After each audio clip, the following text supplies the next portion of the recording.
Hola, muy buenas, bienvenidos de nuevo a Stagecoach. Hoy vamos a hablar de varias cosas. Bueno, os pondré el título ahí de todo lo que hablaremos.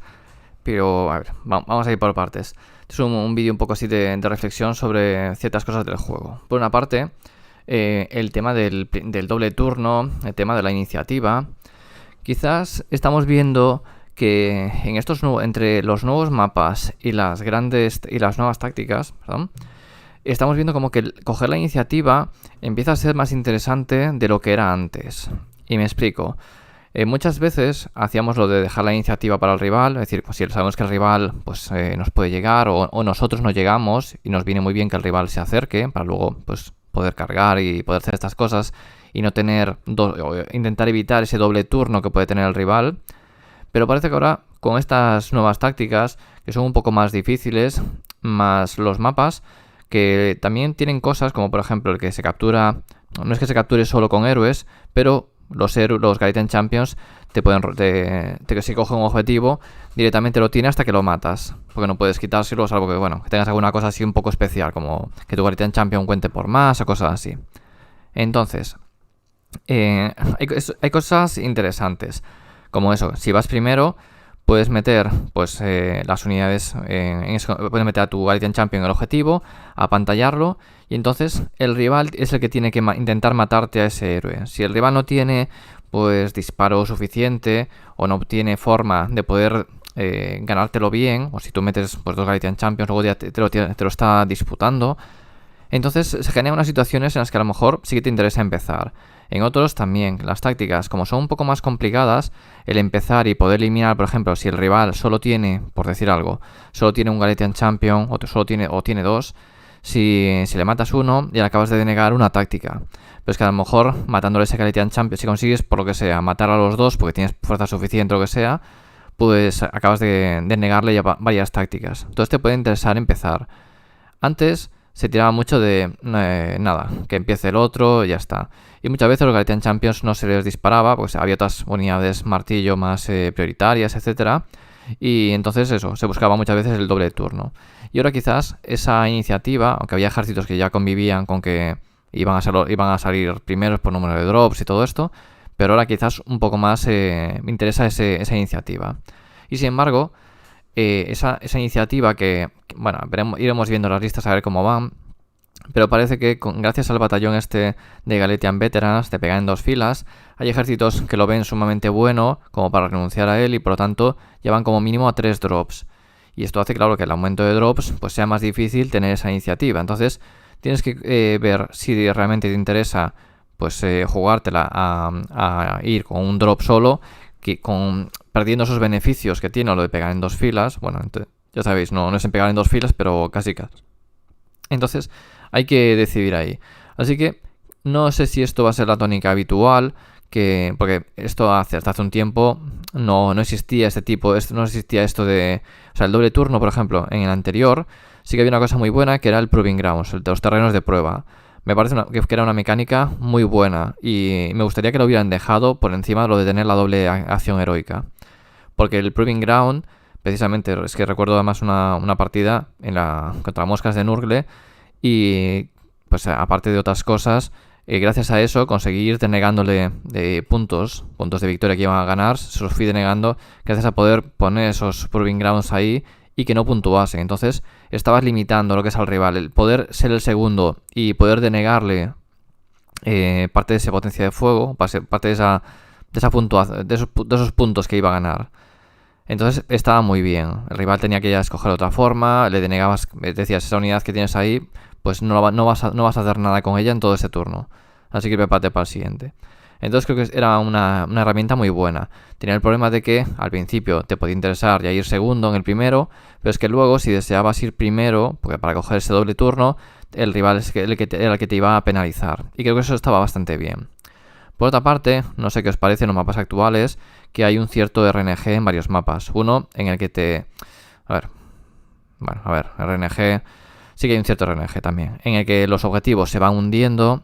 El que va a segundo también te interesa ir segundo, porque si va segundo ya de primeras le quitas el objetivo que tiene el rival en su lado y con eso ya empieza a puntuar menos. Luego puedes ir quitando objetivos que no te interesen, es decir, que no los tengas tan seguros, y con eso vas a seguir puntuando más. Entonces, no todos los ejércitos tienen forma de teleportarse, de ponerse detrás, coger esos objetivos. Entonces, quizás puede dar una ventaja al que vaya segundo. Y te puede interesar eso, ir siempre segundo. Si ganas las iniciativas, por eso digo RNG en las iniciativas, te puede salir muy bien porque el rival siempre va a ir a remolque, siempre va a ir puntuando menos. Y luego tenemos también el mapa que se activan y se desactivan objetivos, que también eso es muy RNG. Eso creo que lo sabemos todos, que es un mapa muy RNG, en el que, a ver, lo normal es que como si conquistas varios objetivos es fácil que vuelvas a activarlos y todo esto, pero bueno, hay que leerse bien el mapa, porque la primera vez que lo jugué, o que lo jugamos, cedí la iniciativa y realmente me hubiera sido mucho mejor haber tenido la iniciativa para coger y tener los objetivos, porque luego para volver a activarlos no es tan fácil, no es llegar y ala, lo activo, no. Entonces ahí empecé puntuando mal. Luego, bueno, el mapa, bueno, tuve suerte por otras cosas, pero me parece importante ese detalle, que ahí te interesa ir primero para coger los objetivos, intentar desactivarlos al rival, y luego él, como no lo tiene controlado, no lo puede activar. Entonces, esto hace que estos mapas ya os digo, lo de las tácticas, hay tácticas que es muy fácil hacerlas al principio, pero así como empieza a moverse la partida, a lo mejor ya se nos complican, porque el rival pues se echa un poco más hacia adelante, ya no tenemos esos huecos, a lo mejor si no tenemos despliegues rápidos, telepos o así, a lo mejor coger el elemento de terreno en campo rival, si no lo hacemos en la primera ronda, luego ya es difícil, tenemos que a lo mejor sacrificar alguna cosa. Entonces, todo esto es bastante interesante. Y bueno, esto por una parte. Luego la segunda, el tema del disparo. No sé cómo lo estáis viendo pues, en vuestras comunidades o por vuestra zona, pero el tema del disparo se ha vuelto una cosa también bastante importante. El tema de eliminar héroes, porque las tácticas son bastante más difíciles que antes. De hecho, tenéis, bueno, si no me equivoco, en el vídeo anterior es cuando hablamos de las tácticas, de la dificultad que tienen. Obviamente ha habido un aumento de dificultad en las tácticas, y las tácticas del libro han cobrado una importancia pues muy grande, porque complementan muy bien a estas tácticas. De hecho, hay muchos jugadores que directamente cuando hacen la lista piensan precisamente en, cuando eligen un ejército, hay ejércitos que tienen facilidad por estas por estas tácticas del libro, y algunas de esas tácticas te piden tener también alguna miniatura. Entonces, por ejemplo, Nighthound tiene una muy fácil que es con el Black Coach, o Siarkas tiene una muy fácil que es llevando a cabo los Death Riders. Entonces, estas tácticas que te piden llevar cierta miniatura, es decir, llevas una miniatura que a lo mejor de por sí no la quieres llevar, te adaptas un poco a la lista para poder llevarla y para tener esa táctica adicional. Que el rival también, si lo sabe, también puede intentar pues denegártela precisamente pues evitando que la puedas hacer. Te mata la unidad, te cerca, etcétera. Entonces, la verdad es que se ha vuelto esto bastante más complejo. Y esto llegamos a otro punto, que es el tema de lo que es la gente nueva. La gente nueva, claro, los cambios cada 6 meses de Generals, me refiero, a alguna gente le viene muy bien y a otra no le viene tan bien. A la gente que es muy competitiva y que te juega, pues eso, 5 partidas a la semana, por decir algo, la verdad es que a esa gente le viene muy bien que el Generals sea, pues, si pudiera ser cada 3 meses, hasta, entre comillas, mejor. Digo, bueno, no sería lo óptimo, porque te dirían que es poco tiempo, pero me refiero que es mejor, porque una persona, es decir, es mejor para ellos. Porque la gente que juega mucho, precisamente, o sea, cuanto más juegas, más rápido te vas a adaptar a los mapas, a las nuevas mecánicas, etcétera. Entonces, los otros jugadores siempre van a tener esa desventaja de que no, es decir, no hay estancamiento. Cuando teníamos el Generals de año tras año, imagínate, que tardas 2 meses, por así decirlo, en conseguir que sacarle todo el rendimiento a tu tomo, por decir algo, 2 meses, o mira, vamos a poner un juego normal, que tarde 4 meses en sacarle todo el rendimiento después de haberlo probado en distintos mapas, distintas configuraciones, etcétera. Ese jugador competitivo te lo va a hacer antes. Entonces, tú, si vas a tardar 4 meses si tenemos 6 meses cada Generals y a los 4 meses acabas de masterizar tu ejército, el otro ya lleva 2 meses más de adelanto, que seguro que es mucho más tiempo. Pero el que juega más a menudo va a sacar mucho más rendimiento. Entonces, hay todavía esa diferencia más grande. Por otra parte, también tenemos que pensar de que las tácticas, aunque hayan cambiado y sean más complicadas, el juego realmente no es que se haya vuelto más complicado, simplemente ha cambiado. Es decir, sigue siendo el mismo juego, es más difícil hacer esas tácticas, pero el juego, las mecánicas siguen siendo las mismas. Por tanto, es simplemente adaptarse a intentar hacer las nuevas. Como consejo, las tácticas, yo las tengo siempre ya, o sea, impresas, pero siempre en el mismo orden. E intentar utilizar siempre la misma hoja para verlas en el mismo orden. Eso es mucho más fácil a la hora de elegir. Ya sabéis dónde está cada una y, bueno, no sé si me entendéis. Si utilizáis siempre las tácticas, las tenéis ordenadas de la misma forma, os es mucho más fácil localizar la táctica que vais a utilizar, por lo tanto, perderéis menos tiempo a la hora de escogerla. Y es es un pequeño truco que por lo menos a mí funciona a la hora de agilizar esas partidas. Haremos un vídeo también de como cosas que se pueden agilizar en las partidas. Entonces, bueno, lo que decíamos, a la gente nueva quizás le cuesta un poco de que en segunda, por ejemplo, no había todas estas cosas, era todo más sencillo, menos cosas que aprender. Por eso que mi recomendación también es que para empezar, ir poco a poco, ¿de acuerdo? Ir paso a paso. Y ya lo último que vamos a hablar, para que tampoco se alargue demasiado lo que es el vídeo, es que, bueno, estuve viendo aquí unos vídeos de Jeremy Bracketour Beiseire, os dejaré, si me acuerdo, el enlace en la descripción a su canal. Tiene cosas muy interesantes de las que habla y hay un concepto también muy interesante que es muy difícil realmente de ver. A veces tenemos pasado listas por aquí y os he dicho que no sé cómo funciona esa lista o cómo la juega. Y eso precisamente es porque no todos los jugadores tenemos la misma capacidad de abstracción. Es decir, ¿qué es lo que solemos hacer normalmente?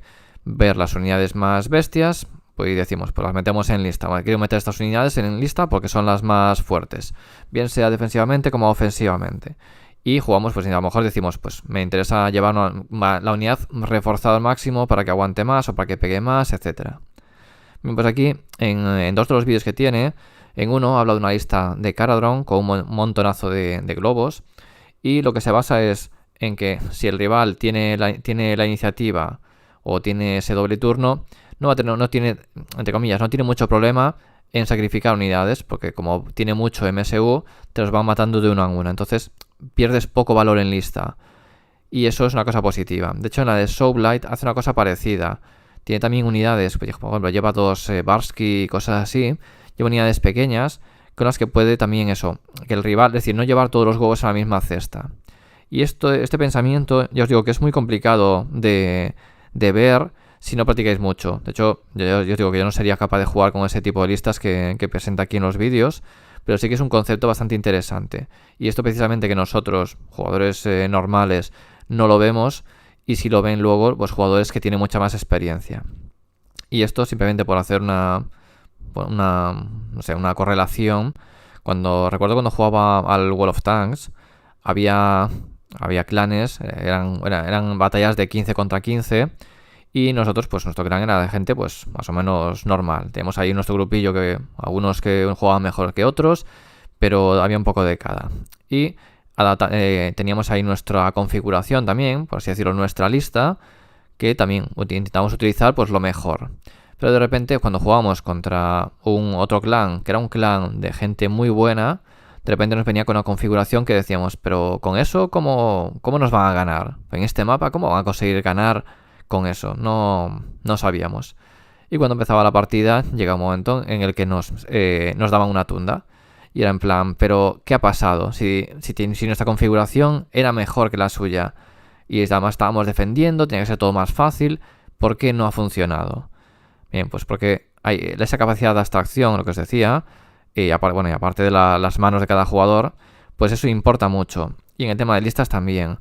A veces no somos capaces de ver o de jugar ciertas listas que realmente son muy buenas o son buenas para ciertas cosas, y es por eso, porque pensamos las listas de otra forma.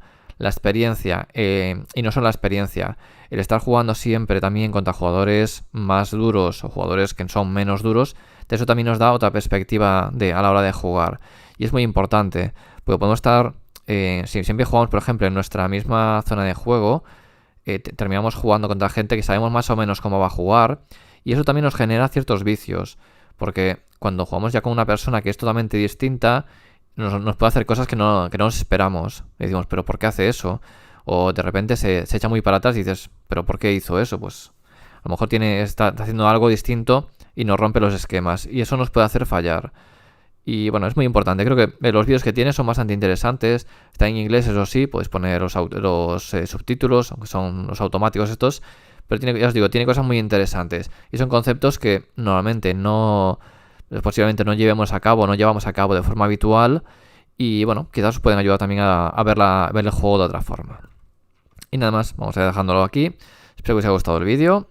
Os dejo el enlace también en la descripción. Os digo, si no me olvido, del canal de Chico. Y nada más, hasta la próxima.